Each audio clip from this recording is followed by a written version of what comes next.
Hello everyone, I hope you guys are doing well in this crisis. We all know that we cannot do the classes anymore physically. You have one lab tomorrow, so you have to do it somehow online. So apparently I'm going to show you one particular task from tomorrow's problem. I'm not going to do the entire code for you. I'm just going to explain the entire problem and show you the process, how you can approach it, right? So this task is particularly from tomorrow's lab. The entire file is going to be given on your Google Classroom. So we are going to look at the task number, task 9. So as we all know, we need to look at the task first, what it asks to solve. First of all, write a Java program that reads 15 numbers from the user. So the first thing we need to do, take 15 numbers. So you have to take 15 numbers from the user. We can easily declare an array of size 15. That's it. Secondly, what it says that all the numbers should be within the range 0 and 9. So we need to put a checker that checks whether the number is from 0 and 9. If user gives something more than 9 or less than 0, we cannot take it as an input. So whenever we are going to fill the array from the given numbers by the user, we need to check it first. After that, we can put it inside. So that's the input related thing. And then it says, then print the number of times each number has been entered by the user. So we are going to take numbers from 0 and 9, right? So we need to print exactly how many times 0 has been entered, how many times 9 has been entered, or in between all the digits 1, 2, 3, and 4. So apparently the problem is we need to print how many times. I'm saying it one more time, how many times each unique digit was given by the user. So that's our entire problem. So we can approach this problem from 3 different ways. There are 3 hints given already in your question paper, so we are going to go through them one by one. Let's look at first the solve 1. What this solve says, that using nested loop to search within array for each number between 0 and 9. So let's go by step. So initially we need to declare the array. So for example, for this problem, we are declaring the array given the name A. So we are using the keyword new. As we all know, whenever we are going to declare something array or an object, we use the keyword new, then the data type and the length of the array. So we know that we need to take 15 numbers. So what would be the size of the array? 15. All right. So we are done with declaring the array. So now we need to take the input. So we can use for loop. So we are going to initialize the variable at 0 because we know the first index number of any array starts from 0. So we need to go till the last index. So what would be the last index? A.length minus 1. Why we are using minus 1? Because we know the last index of this array is going to be 14. There can never exist for this array as index number 15. It's going to show you error. So exactly, if you are using less or equals to, we need to use a.length minus 1. And then we need to increment this loop by 1 because we are going to store every single compartment of the array. Whenever we are storing at 0, after that we need to insert at 1. After that, index number 2. So we are incrementing by 1. So first thing, what we need to do? We can do one thing. For example, we can take int x equals to sc dot next int. So it's apparently just a simple variable of integer type x, and we are going to take an input from the user. For here, we are using the object of the scanner class at sc. You guys can use any name, but whatever we recommend is use something that's meaningful. So we are using next.int because we are taking 15 integer numbers. So that's it. But we cannot directly put this inside the array. We need to check it. So we need to give a checker whether the value of x is in between 0 and 9. If it's a yes, then what we can do? We can do simply a of I equals to x. That's it, right? Whatever user gave us from 0 and 9, we are just going to insert it at the ith index of the A array. So that's it. Our first problem of taking input from the user is done. Now what we need to do? We need to check it how many times these numbers were given.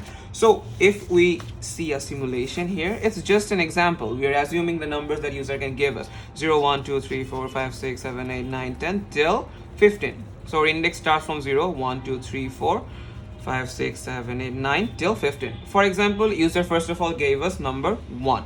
Then user gave 2, then gave 3, then user gave again 1, again 2, 4, 5, 7, 8, 7, 7, 9. So what's our goal? We need to print 0 has been entered. How many times? We see that the user didn't give us any number any digit such as 0. So apparently we need to print 0 has been entered 0 times. Then we need to check how many times 1 has been entered. So if we see at the array, 1 has been entered 2 times. So we need to print 1 has been entered 2 times. So exactly for each single unique digit, we need to print how many times that digit was entered. So that's the goal of this particular problem. So according to hint number 1, how we can do it? We can search the entire array 10 times. First of all, we are going to search this array for number 0. We are going to check how many times 0 was entered. That's it. And then we are going to print it. Secondly, what we need to do? We need to check how many times 1 was entered. So for this, we need to check the entire array for 1. Next layer, we need to check the entire array for digit number 2. So how we can do that? We need to use nested loop. So exactly, we need to check from 0 and 9. So we are going to start the loop from 0. This loop is going to work till we get 9, and we are going to increment it by 1. So now what we need to check? We are going to check for 0 number. So we need to check the entire array. Our name of the array was A. So apparently we are going to start again from 0 because the first index number is 0. We are going to check till the last index number. So again, A dot length minus 1 and J plus plus. So now what do we need to check? Exactly, if the number that exists in the 0th index matches with 0 or not. We are going to check the first index value is 0 or not. So we are going to check it with the value I. If it matches, what does it mean? That 0 has been entered 1 time. So we need a counter for it, right? If 0 has been entered 2 times, the counter is going to increment by 1 and 1. So what we can do, we can use one variable here, int count equals to 0. So whenever we see a match, we just increment the value by 1. That's it. And this loop is going to run till the last index value of the A array. So now what we need to do? We need to print how many times 0 was entered. So we just need simple printing command, system.out.println. So we need to print 0 has been entered 0 times, because in this array there is no such input as 0. So first thing, I. Then how many times it has been entered? Has been entered. So we are basically concatenating a string. Entered how many times? The value of the count shows us how many times 0 was entered, how many times 1 was entered. So we need to print the value of count. And lastly, we can just end this string by times. So that's it. We are going to end the loop here. So apparently, how is this going to work? First of all, we are going to check for 0. We are searching the entire array. We are getting the value how many times 0 was entered by the variable count. That's it. So now I becomes 1. Again, I is 1. Count is going to initialize from 0. And then again, we are going to search the entire array again for, now we are looking for 1, because now I is equals to 1. Then again, we are going to print how many times I was entered. 1 was entered. After that, I is becoming 2. Exactly, we are going to check the entire array. So this is one way you can solve the problem. But this problem can be solved in many other ways as well. You see, we are going to check the entire array for how many times? 10 times. It's the same array, but we are checking it for 10 times. It doesn't seem efficient, right? So the main goal of this particular course is to improve your logical reasoning. We can solve any problem by 100 ways, but we are going to apply those techniques that's gonna be more efficient for us, right? So let's look at solve number 2.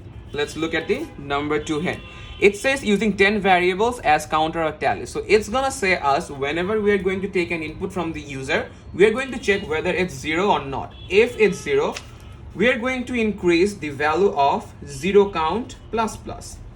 So we have 10 variables, int 0 count 0, int 1 count 0, int 2 count 0 till int 9 count 0. Whenever we match with particular one digit, we are going to increment that particular variable by 1. That's it. That's the way we can also do it. But declaring 10 variables is also not an efficient way, right? So we have to declare manually 10 times. We have to increment it. We need to check it each single time. Which particular digit is it? If it matches with 0, then we are going to explicitly increase the value of 0 count. If it's 1, we are going to increase 1 count by 1. And lastly, till 9 count. And whenever your loop is completed, after 15 times running, taking input from the user, you're just gonna print system.out.println 0 count. Oh, it's not a string, it's just a variable, right? But you can print it in this way, like the whole thing. 0 count has been entered how many times? That's it. So now system.out.println, we need to print the value of 1 count. So till we need to print till 9 count. So this is another way you can solve this problem. So these are two initial ways that can be used for this particular problem. Now let's look at a much more efficient way how we can do it. So we are going for solve 3 now.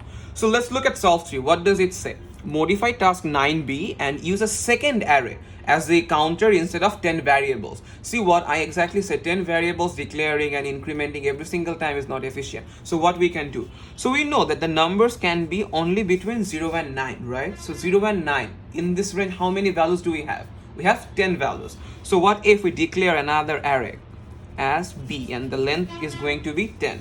So let's see this. So 0, 1, 2, 3, 4, 5, 6, 7, 8, and 9. So 0, 1, 2, 3, 4, 5, 6, 7, 8, 9. So it doesn't exist.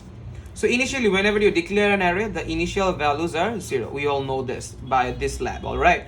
So what is the purpose of this array? This array is going to show us how many times exactly 0 has been entered. So initially, we don't have any value. So 0 has been entered 0 times. 1 has been entered 0 times. Exactly till 9. Every single value of these index numbers are 0.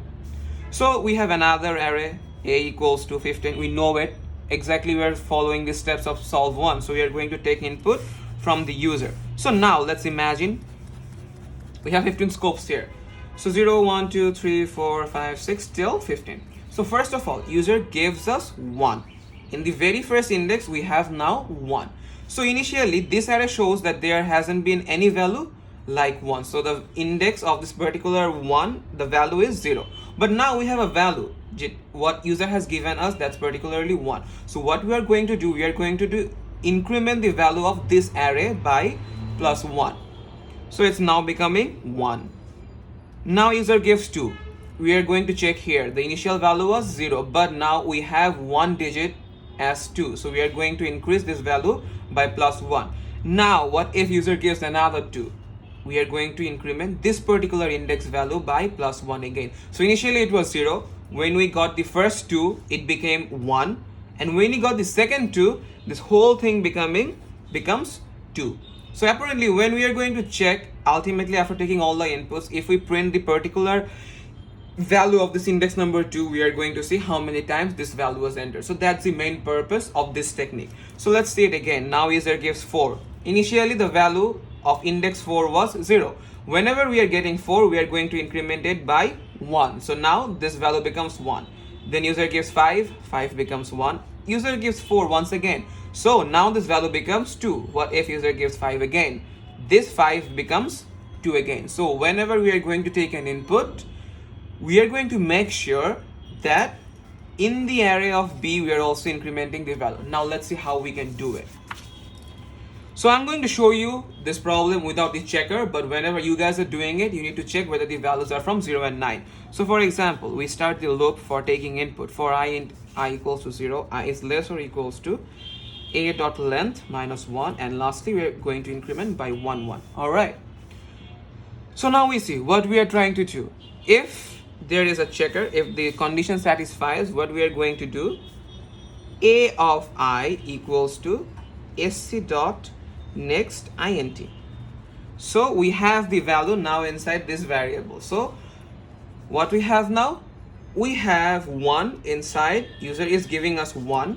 This value is going to be stored in the 0th index of A array. So 1 has been stored here. So what we need to do, we need to increment this value, index 1's value, by 1 as well. So what we can do, this array is B. So what if we write like this, B of A of I plus plus. So let me explain this portion to you first. So the value of A of I is 1 now, because user has given us 1 as input. So basically this portion is going to give you 1 as well. Now we are checking the index number of B of 1. So B of 1, we see the initial value was 0, but now we got 1 as an input. So we need to increase this index's value number by 1, right? So that's what we are doing here. We are doing it plus plus. So apparently in the B array, if we print the index number 1, we are going to see 1, because 1 has been entered 1 time.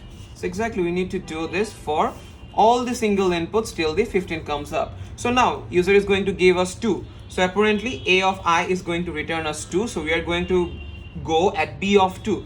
Initially B of 2 was 0, but whenever we see there is an input 2, we are going to increment it by plus 1. So this becomes 1. Again, if there is 2 again, so we are going to b of 2 plus plus. So b of 2 plus plus gives us 2 now. So if we continue this process till the last value, till the 15th number that user is going to give us, we are just going to fill up this array, right? Initially it was 0. Whenever each single unique digit was entered, we have incremented its index value exactly. So now it becomes very easy for us to print, right? We just need to print this array. So what we can do now, we can write one loop again. So for example, this loop starts from 0 as well. This loop goes till b dot length minus 1 and I plus plus. So now what we are going to do, we just need to print how many times 0 was entered. So how we can do that? System.out.println. So first of all, the index number is also iterated by the variable I. So it has been entered. How many times? We need to see the value exactly. It is the index number and we need to see the value. So what is going to be that? So b of I. So b of I is going to return us the exact number of times 0 has been entered. See, in the number solve number 1, we used one extra variable, right? See here, count. This count was showing us how many times that particular number was entered, and now we don't need to use another extra variable. Exactly, if we check the index number and see the value, we are going to know how many times 0 was entered. So apparently if you print b of I and then you just can add one extra string times, that's it. You print this array and apparently within the short version, it's much more efficient way we can say how many times each single unique digit was entered. So these are 3 possible solutions you can come up with. You guys are encouraged every single time to go for much more approaches, whatever is more comfortable to you guys. So go through these problems. If you have any queries, feel free to ask me. You can also post a comment in the Google Classroom. So that's it for now. So it's just a trial basis. We are trying our level best to reach you guys as much as we can during this crisis time. And please, everyone, be safe. Take all the precautions, and if you guys need anything, feel free to inform us. Thank you. That's for all.